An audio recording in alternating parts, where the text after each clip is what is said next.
The question is, what would be more beneficial to your music business?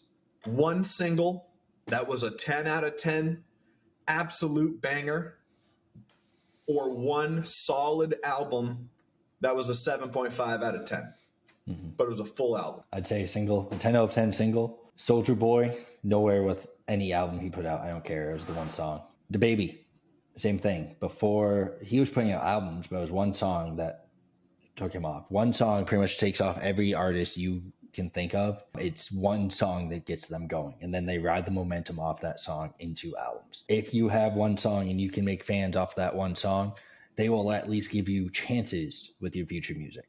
And getting those chances is how you get fans of you and your music, not just of a song. I think one 10 out of 10 song can be made into more than one solid album, because that album can be great, but if you get them to listen past track 3, you should be happy with yourself with most albums. And the only way they do that is if they're already a fan of you. I think when we were younger, we graduated high school in 2010. So like we were our prime of like listening to music was like 08 to like 2013, something in there. I think back then, the way you stuck out in hip hop, at least, was having a really good complete project.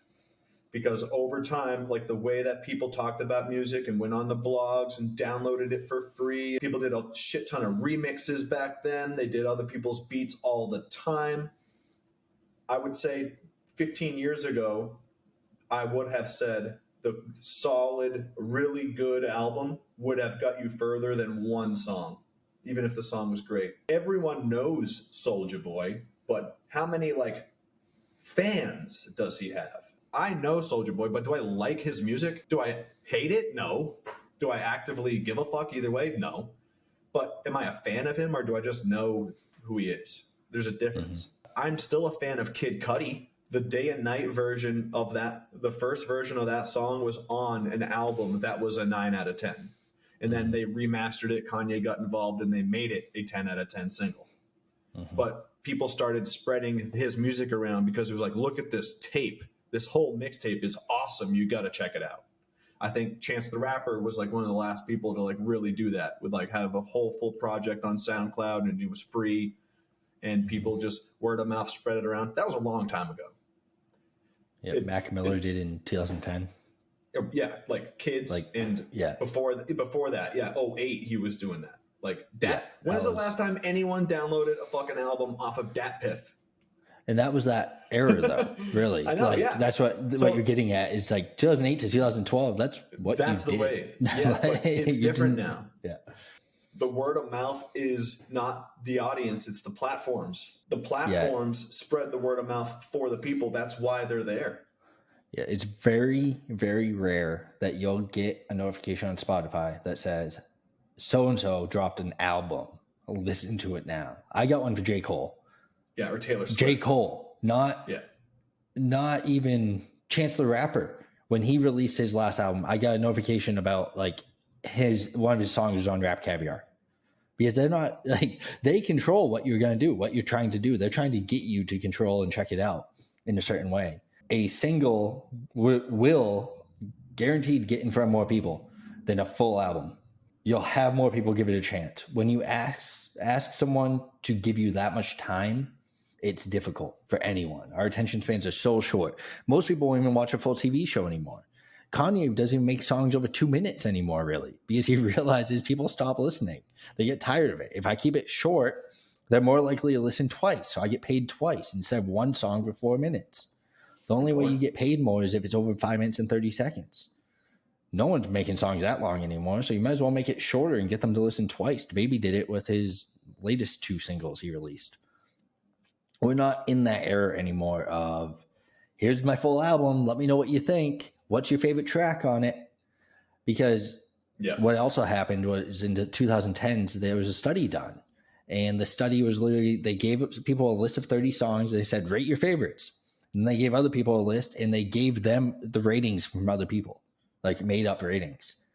And the second group just rated the same as what it said, the popularity. They just went, yep, that's our favorites too. That's the order we like them. And the difference was very minimal. Like sometimes they flipped 1 or 2 spots. people follow crowds, and we know they do. Crowds listen to J. Cole's album. They listen to the whole thing. You, Elliot, if you release an album tomorrow, crowds aren't going to listen to that full album. They may go, your friend group or your like the close fans you have may be like, hey, this one song's good. Like, hey, I like this song a lot. And then what you would do is take that one song and tell everyone to listen to that song, because the moment you're going, listen to the album, they're not getting to song 4. It's just not going to happen.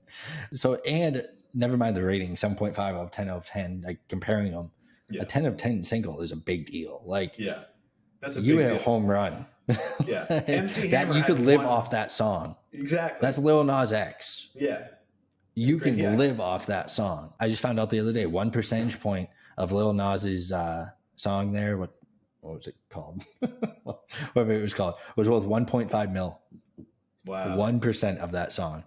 It made such a big splash of publishing and everything. But that song made his career.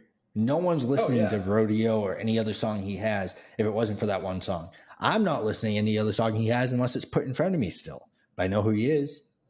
He's made money off of me because his new music's now being put in front of us. You can get signed for millions off of one song. One hit can get you signed for millions. Right, and it can get you in car commercials, like so much. Sprite commercial, so much shit. Lizzo, 10 out of 10 song. And then it led to all of these things, no doubt. Mm-hmm. And like, I'm sure I have no doubt that she can put together an awesome album.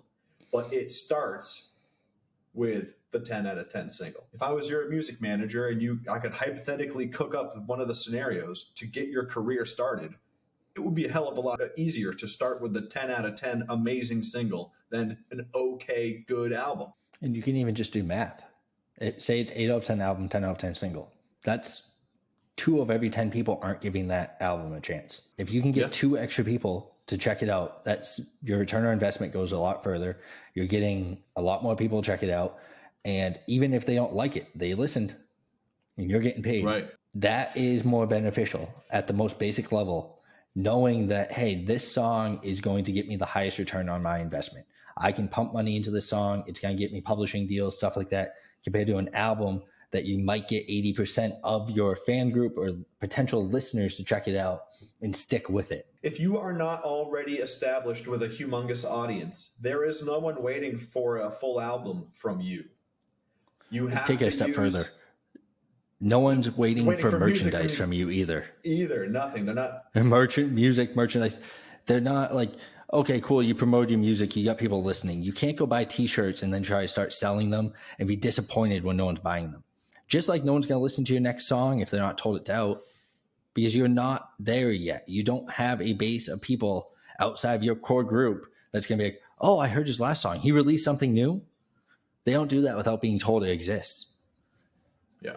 They're not aware it exists. Or if they are, they say, I'll get to it. Let us know what you think. I'm pretty dead set on this one. You're not going to change my mind, but a 10 out of 10 single at this level for our audience, a 10 out of 10 single will be more beneficial than a 7.5 album. Beneficial to your business, to your psyche. You may be happier with a full album and like feel like you accomplished it, but it's not going to help your business the same way. It's like beneficial to your sleep. Yeah. And I think that's one thing that sometimes I think gets lost. Our perspective is coming from the absolute 100% business side. Mm-hmm. Of course, artistically, of course, you want to put together a great album, of course. Mm-hmm. But at the beginning, from a strict marketing and business perspective, the one big song will be more beneficial than one decent album. If you have a 10 out of 10 amazing, holy shit, no one's ever heard of this before, okay, maybe give me the album. But if you're not Kendrick Lamar, you're probably going to focus on getting the one hit song first. That will be more beneficial. And frankly, probably, well, it's not like it's easy to make a big hit song, but it's a lot harder to make a really, really good 8 out of 10 album. And then good luck with all that money making a really, really good album. You got nothing left to promote it with. Mm-hmm. And now you're right back where you started. No one knows you exist, but you got a great album to show nobody. Next week, send us your messages or whatever. Now I'm flustered. Send us an email. That is a great topic. Would you rather be featured on a song of a big artist, or have a big artist featured on your song. I already know what I'm going to say, but let us know what you think, and then we'll read your emails and comments on the next episode. There we go. On air. Live. On air. And actually, one thing we can do is we can give a phone number and do this live and have people call in. It would be through YouTube and Facebook. Can't do Instagram, but we can still do YouTube. If anyone emails us or messages us and wants to give their opinion or try to change our opinion. Yeah. Okay. We'll just have to stay on a schedule. That's right. Sometime next week, call. If you call, maybe we'll answer. Who knows? But okay, yeah. So next week, what we're going to talk about is, would you rather be featured on a major artist's song or have a major artist featured on your song? Let us know what you think. This has been the Business of Music podcast.